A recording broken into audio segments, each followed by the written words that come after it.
This is Bill Kimler, co-host of the Black, White, and Blue in the South podcast. This Halloween, stand out from the crowd with ZJZDesigns.com.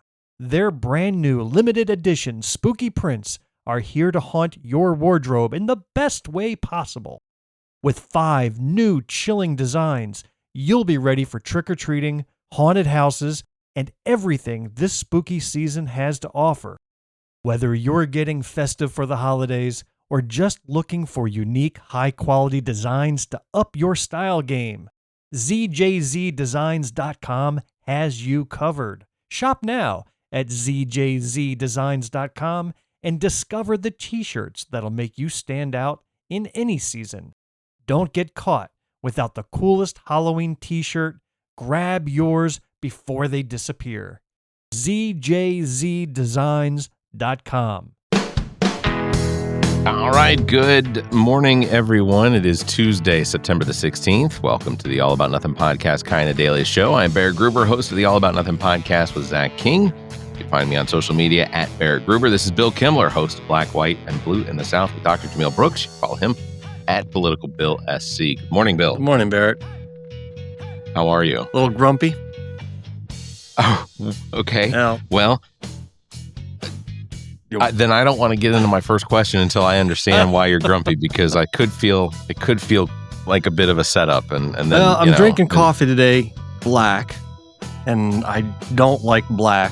I like with my flavored creamer. I get a little bit of cinnamon flavoring creamer, and it's how I like my coffee. But today I have to drink it black because I'm doing the whole fasting thing before blood work, which is not until this afternoon.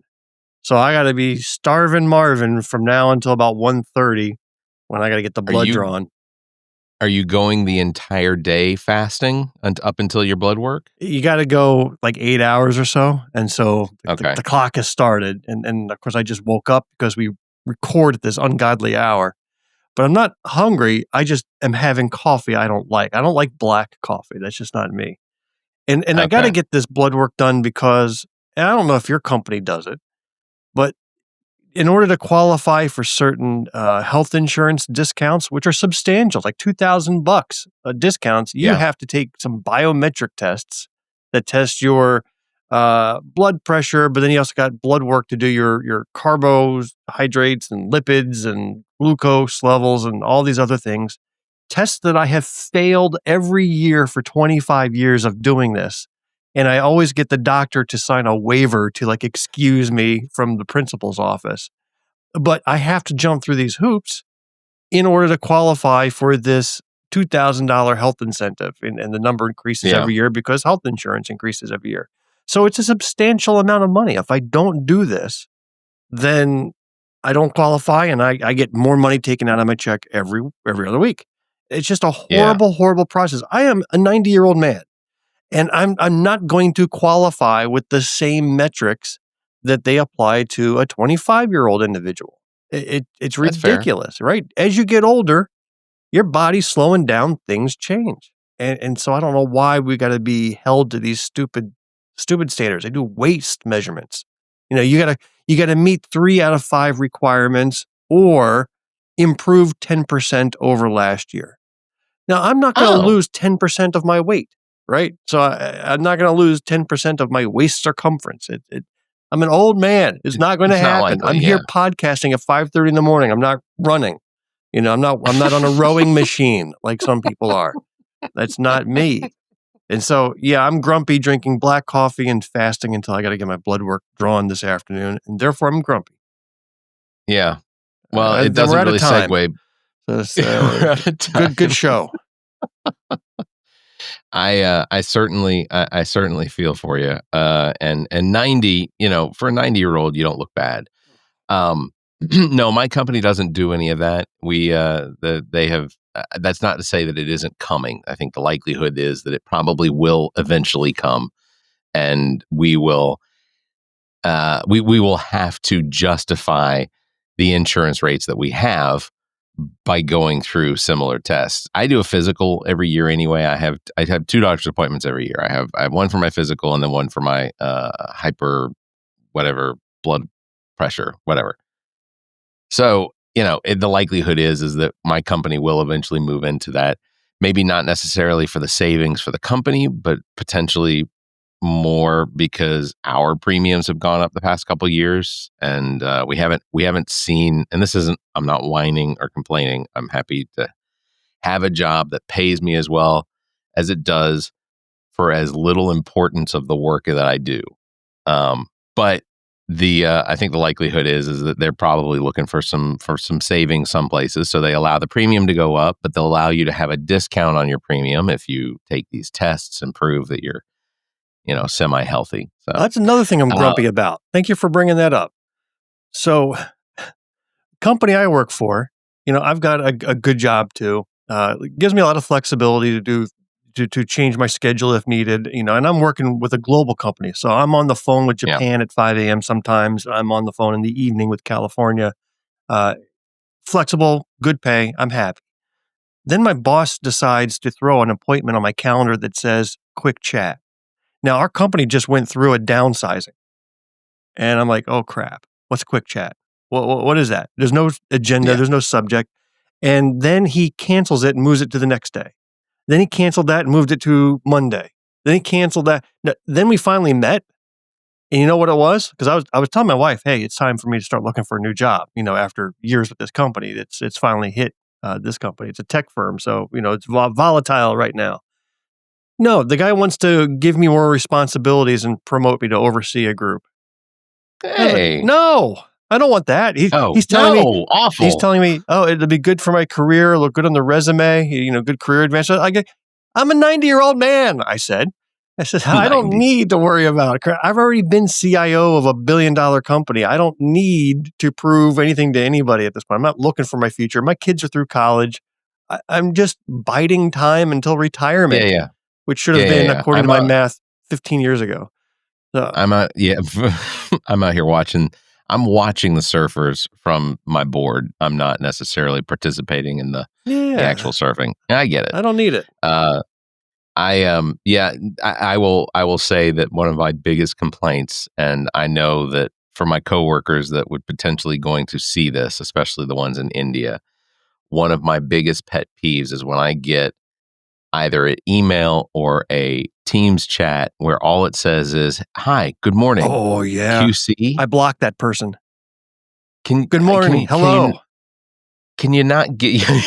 okay, so the greeting, I'm okay with the greeting. No, but that's all it is. It's just, and you're waiting, and they're waiting for you to say hello back. And they don't realize there's no context. Technology does not require a response. This isn't the telephone, right?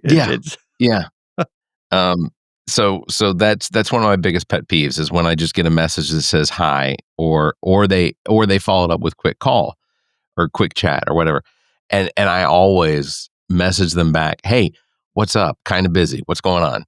And then they go, oh, just a quick 2-minute call. No, tell me what you want to talk about, because if it's a 2-minute call, that means that someone has in this relationship now has made a decision that this call is only going to be 2 minutes. I need to be as efficient as possible. What is it about? I need preparedness. Never happens. There's a weird communication gap between my expectations and what the rest of the world has. Because it's not just my overseas partners and resources. It's people in the country, in the United States, English speaking, whatever. It feels, I want people to value my time as much as I value my time. Right. Thanks, Bill. Yeah. I value your time too. Did you watch the Emmys? I did not. Over the weekend? No. And tell me if I'm pronouncing this name incorrectly, because the host, Nate Barrett, the comedian that does the Washington skit on SNL. I don't watch SNL either, so nope. I appreciate you sharing your notes ahead of time with me here, so we can coordinate our views here. But I don't watch the Emmys. I don't watch SNL. Well, maybe you heard about some of this. Yeah. So Nate Barrett, he was hosting the Emmys this year, and the Emmys apparently came to him and asked him to come up with a way that they could get the Emmys completed in 3 hours, because a lot of the time it runs over. And for some of the Emmys asking if you and I are okay, like our relationship's okay. I assume we're okay, right, Bill? We're okay. Well, anyway. I mean, the physical side of our relationship has deteriorated over time, and I'm kind of upset, and maybe we should seek counseling. But other than that, fine. I'm going to blame age. Yeah. I blame age. So anyway, so the Emmys wanted Nate Barrett to get the Emmys down to time. He came up with a rule, which was a 45-second rule. Everyone who won an award would have 45 seconds to thank whoever it was they were going to, but then they had to get off the stage. And the way he did that was an incentive where he had set up a $100,000 donation to the Boys and Girls Club of America. But for every second a winner, Bergazzi. Sorry. Bergazzi. I have that car. It's a good car. Yeah. I take it. So for every second they go over, $1,000 would be deducted. For every second under, $1,000 would be added back to the total, bring it back up to $100,000. Apparently, in at some point, and I didn't watch the Emmys, but during the Emmys, it worked its way all the way to like $20,000 from $100,000, and he had a big board showing exactly what it was. But in the end, he donated $250,000 to the Boys and Girls Club. CBS donated another $100,000, and so a $350,000 donation over the weekend. So to as the Boys these and Girls Club. mouths are chatting away, they can see they're taking money away from needy children. Oh yeah, wow, that says a lot. That is a huge message. I would rather have 10 more seconds of speech than let these kids have a place to go out of the urban areas and the violent crime neighborhoods to be safe. I'd rather speak for 10 more seconds. Yeah, It was crazy. To be honest, I'm actually surprised that we're on the air. I mean, after your last episode of the All About Nothing podcast, I could have sworn you were going to be canceled and not be allowed to broadcast. You know what? So I had people at work that messaged me and said, "Hey, I saw the episode." He said, I listened to the episode today that came out yesterday. And he doesn't necessarily agree with me on politics, but he said that he felt more comfortable with how Zach and I expressed our opinions about everything that went on. When you got to the end of that episode, though, it was getting very uncomfortable. The wheels were starting to come off the the respectable train there. Look, it's going to happen. We start drinking at the beginning of the episode. By the end, we're sloshed. But yeah, just I don't know. I've had so many up and down emotions about the whole thing that I think I'm still trying to find my center. And ultimately, I feel like because of the Republicans' reaction to Charlie Kirk, and then you have the left and the Democrats' reaction, they're not balanced whatsoever. Like, I have not seen. I don't know where these people are getting the information about the left wing being so radical and enjoying and anything that is being said, like on Newsmax and Fox News, and I'm not seeing any of that, but I am seeing the reaction to it coming from up as high as the president, being that they're identifying left-wing ideology as a terrorist organization. I feel we're probably only a few weeks away from the president basically calling the Democrat Party a terrorist organization. It's exactly what happened in Nazi Germany when Hitler rose as chancellor. They outlawed the opposition party. They had a similar series of disastrous, quote unquote, disastrous events that seemed very suspicious. And the result was an outlawing of all opposition parties. You couldn't be following this playbook more directly. Yeah. It's a little frightening to think, but I don't want anyone to take this the wrong way, but if any those are famous last words. Yeah, if any administration was going to do it, I feel like the dumbest administration is the right one. The Donald Trump administration would be the right one to try and pull something off like this, because you got to admit, they trip over their feet almost every single step they make. There isn't of all of the 7,000 executive orders that he's already signed, 6,958 of them have gone to court and have been shut down. Like it's a constant, and I know what it is. He's doing it so that it gets headlines, so that it distracts away from Epstein, or it distracts away from his ties to the Russian P tape, or whatever. There's always something that needs to be distracted. His cankles, or the fact that be careful. He just launched a $15 billion defamation lawsuit against the New York Times yesterday. Yeah, I saw that. Yeah, you gotta be careful. He may come after your $15. I think that's silly. I don't think the New York Times is worth $15 billion. Yeah. But again, I think he only does these things because it makes him look like he's strong to the people that love and adore him. How is it that a guy who dances like this is considered a strong guy? Like, in what world do we live in where that's considered alpha male material? He's an elderly old man. Like, there's no strength to him. I think people have made an assumption that because he weighs 285 pounds and looks fat, that, okay, see, now I'm getting angry. But I'm just dumbfounded.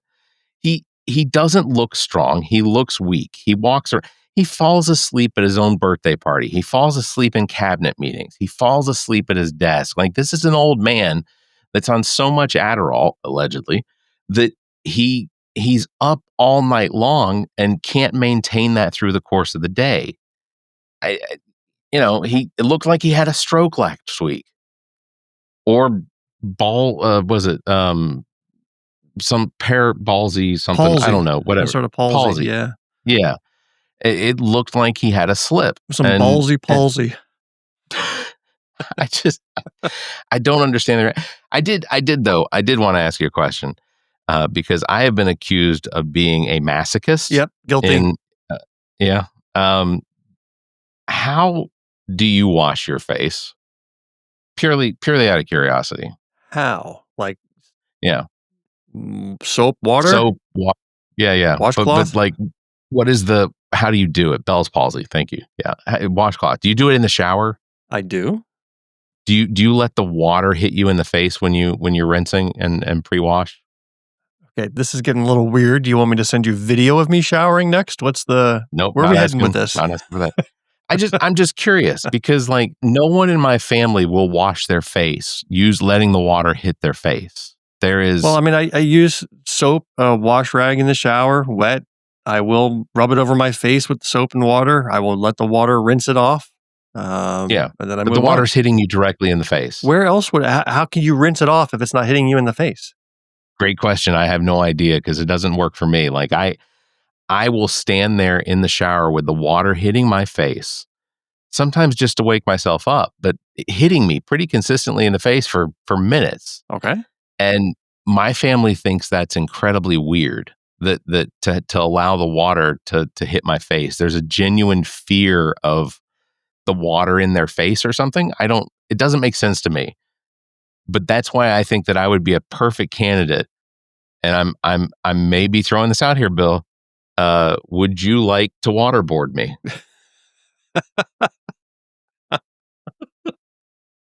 Sure, Barrett. Whatever gets you off. We'll set that up.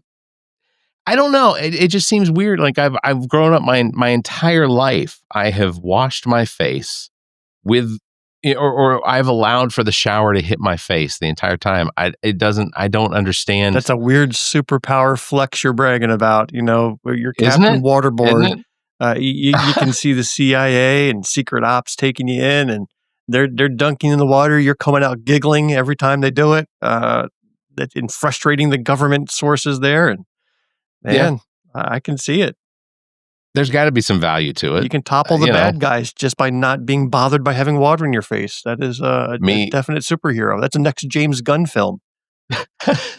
Me, Homelander, and Batman. Yeah. I saw that the South Carolina... We're not leaving this topic. I want to know how the hell your family washes their face. If they don't let water hit their face, then how are they washing it? What's the technique that the Gruber family endorses? So I don't know for certain. I have never like when my children were when the girls were babies and smaller, we washed their face. I washed their face for them. And now I'm not entirely certain if they do it at all, or maybe if they just Ami says some people let it go in their hands and they splash their face with the water.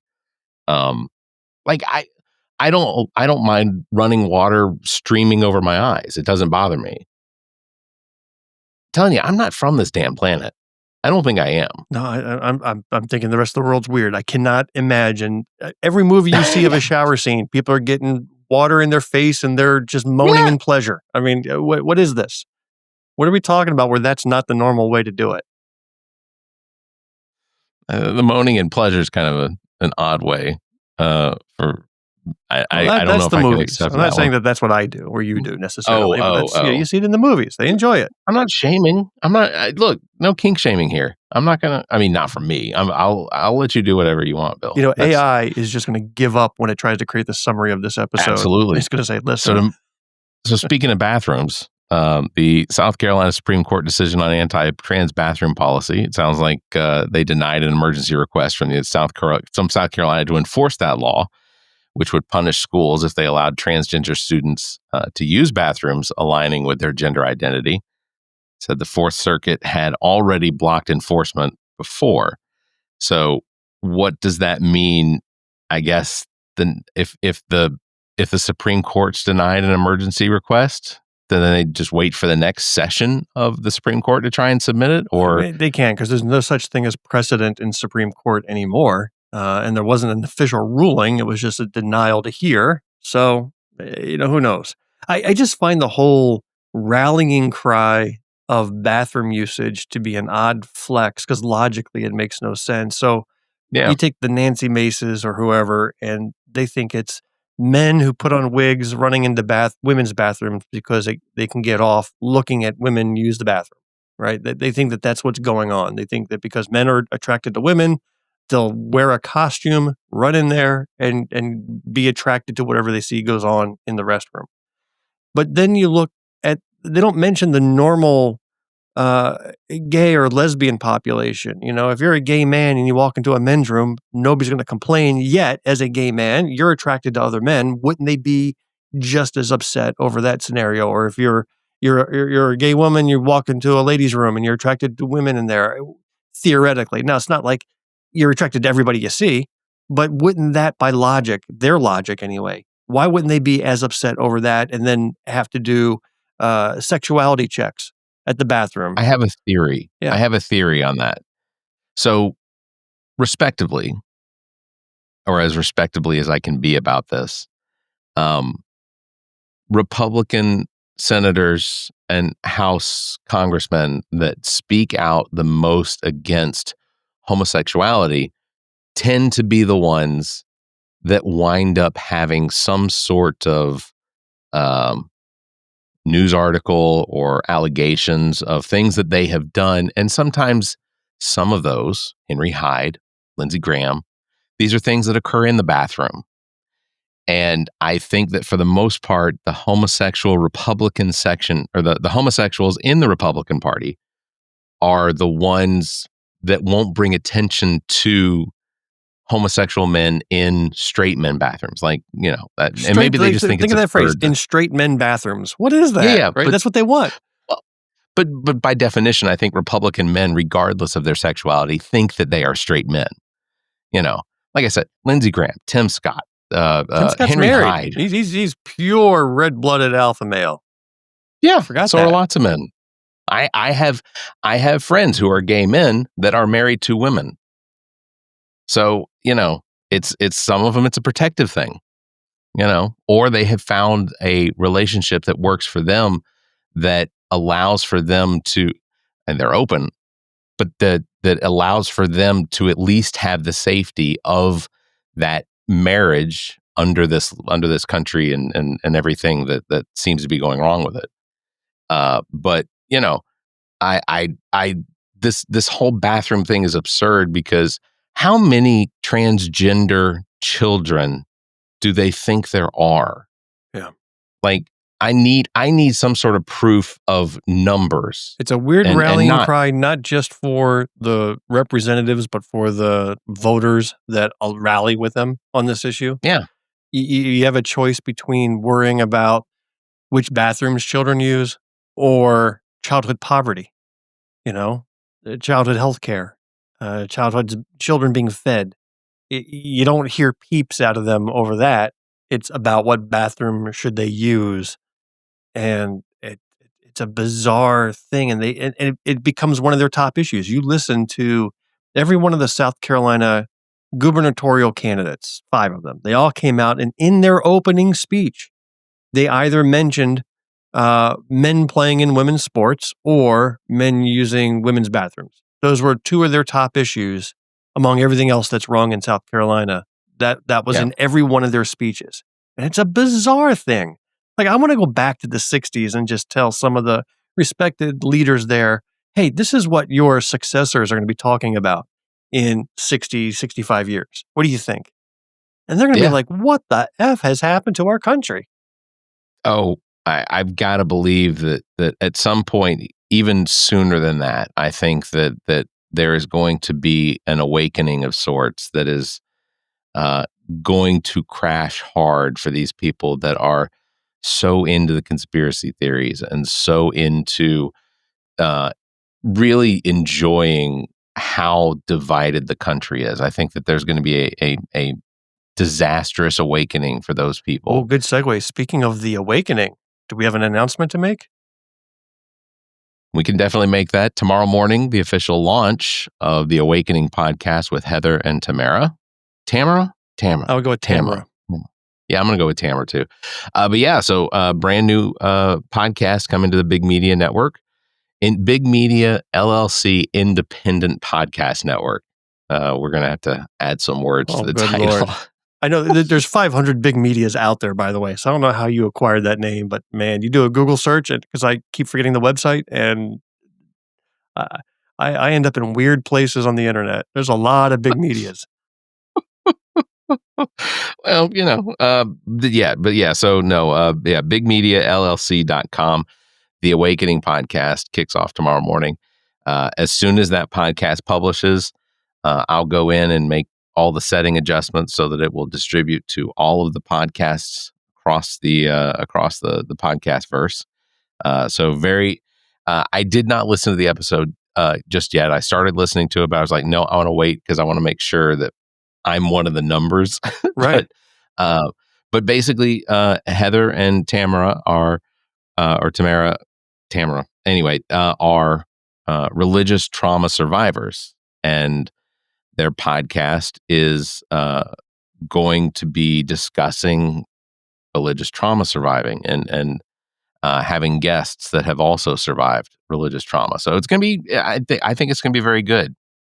I think that the likelihood is... I'm excited for this latest addition to this growing empire. And how about the other secret endeavor you might be working on? Is that still under discussion? It's still in the works. I've had about 5 text messages back and forth trying to coordinate when we can actually talk. But hoping that's going to come up. The All About Nothing podcast is, we've got a brand new advertiser that is going to be coming online. That's something I wanted to talk about. Can I just tell you how weird it is to pop in the All About Nothing podcast and hear my voice opening up the damn show? Like, I feel almost like I'm being taken advantage of. So I recorded this commercial a year ago, right? And nobody wants to hear about this, Bill. And now I'm hearing my voice come back at me from this podcast of yours that I downloaded. I'm thinking, where is my residuals? It's my voice? It's my talent. And I got to hear myself being used for free to hawk somebody else's business. They're making thousands off of my voice, and I'm getting nothing. So that's kind of weird. Bill, if you'll check your contract, I can put you back in the box at any point. Look, ZJGdesigns.com. ZJG. You know how hard it is to say that name? ZJZ. It's not easy. ZJZdesigns.com. It was about 5 hours worth of takes trying to get that commercial right because you couldn't put 3 letters together that were more difficult to say.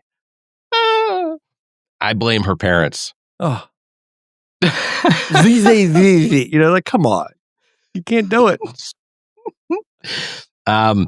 Yeah, no, I am excited about the awakening. The All About Nothing podcast is also going to have a special Friday episode release this week, and that is coming up Friday, where I sat down with the CEO of the United Way for Kershaw County to talk about their campaign to raise donations for 2026. We got to talk about how the Doge cuts made an impact to them this year. Did you ask them how they wash their face? I'm curious.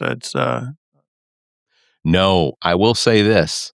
I think there's a good possibility that he has, I'll just give you a little prelude. This man, I don't know how old he is, but he talked about how he has 40-year-old sons, and he and his wife have been married for 46 years. He looks younger than me. Ooh. And, Ooh. But you look younger than me. Although in the comments, the number of people that think that you look like Zelensky, I know, is that is something. Now, first of all, I'm much taller than Zelensky, but if that's the world leader I need to be compared to, okay, that's not a bad take. They're not saying I look like Putin. They're not saying I look like the King of England, King Charles. They're not saying I look like the Pope. They're saying I look like Zelensky. I'm like, okay, I'll take that. Yeah. No, that's not bad. So although I think on the comparison of you and Zelensky, that's probably where we need to wrap it up today, because it just goes downhill from there. Big thanks for everybody tuning in. Don't forget, you can follow me at Barrett Gruber and Bill at Political Bill SC. You can catch us live every Tuesday and Thursday at 5:30 a.m. Eastern, right here on all of these social media platforms.